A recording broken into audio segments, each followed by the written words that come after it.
Presenting the Army's new Ascender plane. With its elevator controls in the nose and its motor and propeller in the rear, this push-propelled fighter reverses conventional airplane design. Developed experimentally as the XP-55, the new plane gives forward vision for the pilot and a clear path for his gunfire.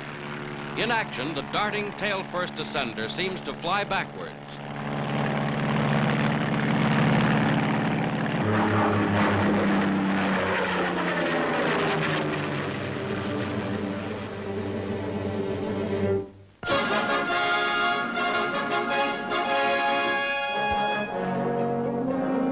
At Santo Tomas prison in Manila, a surprise visit by General MacArthur marks the greatest mass liberation of civilians in the Pacific.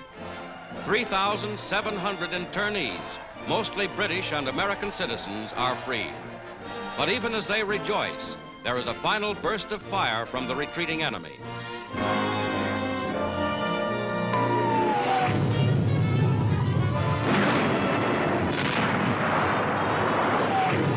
American artillery answers back.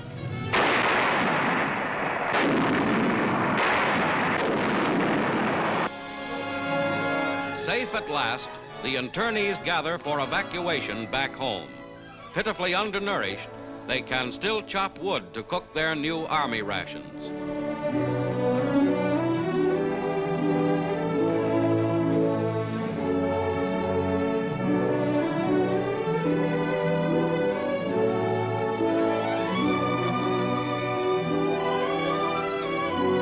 News from home after 3 long years. The Red Cross distributes letters from loved ones these internees had thought they might never hear from again.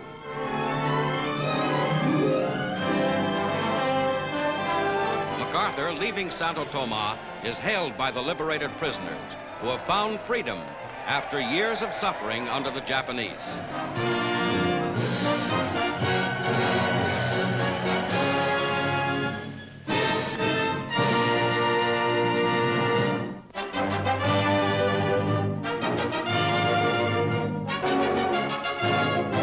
United States Secretary of State Stettinius arrives in Mexico City and joins Assistant Secretary Nelson Rockefeller in attending the Inter-American Conference at Mexico's historic Chapultepec Palace.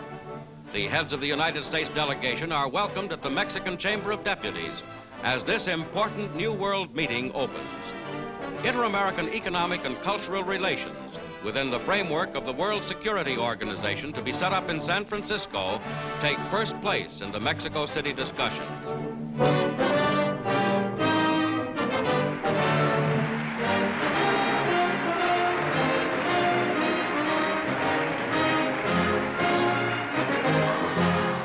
Host to the statesmen of the Americas is Mexican President Manuel Avila Camacho, who arrives to greet the delegates and inaugurate the conference.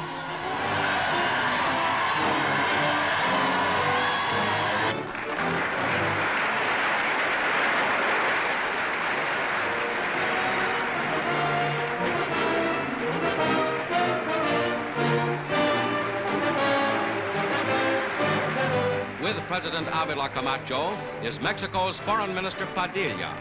The Conference of the Americas is formally open.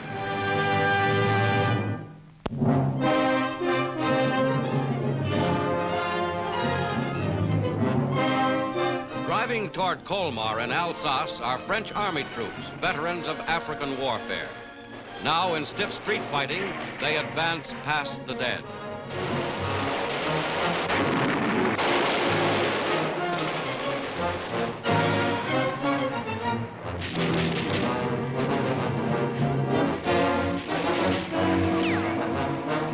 Their own French Red Cross women are with them. One is wounded.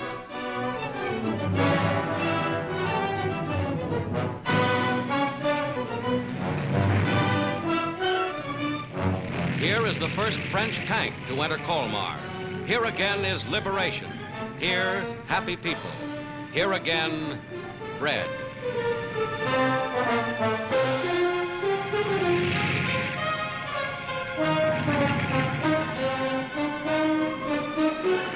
Farther north on the Western Front, American troops fight their way forward.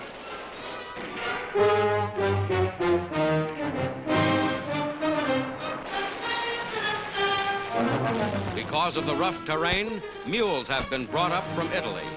Here, combat goes on in the heaviest snow in 80 years.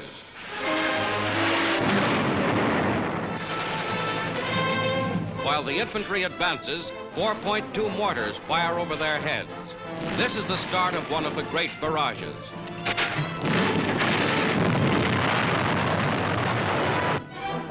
Up forward, artillery is called for.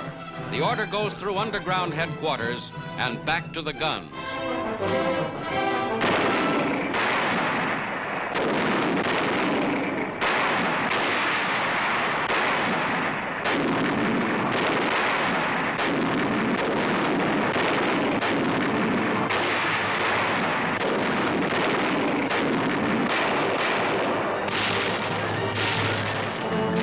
And the prisoners come in, hungry, cold, and tired to the point of exhaustion. Some drag their wounded in on sleds. For others, there is no need.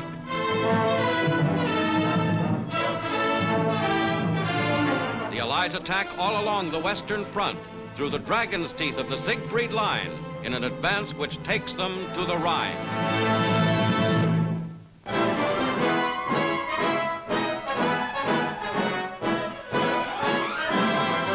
At the Capitol in Washington, President Roosevelt arrives to report to Congress.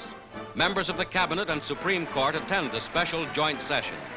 The President is seated in the well of the House. Home from the Crimea Conference, he asks nonpartisan support for the agreements reached there.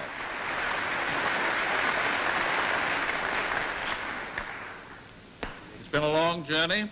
I hope you'll also agree that it has been, so far, a fruitful one. Speaking in all practice, the question of whether it is entirely fruitful or not lies to a great extent in your hands. For unless you are here, you here in the halls of the American Congress, with the support of the American people, concur in the general conclusions reached at a place called Yalta, and give them your active support, the meeting will not have produced lasting results. There would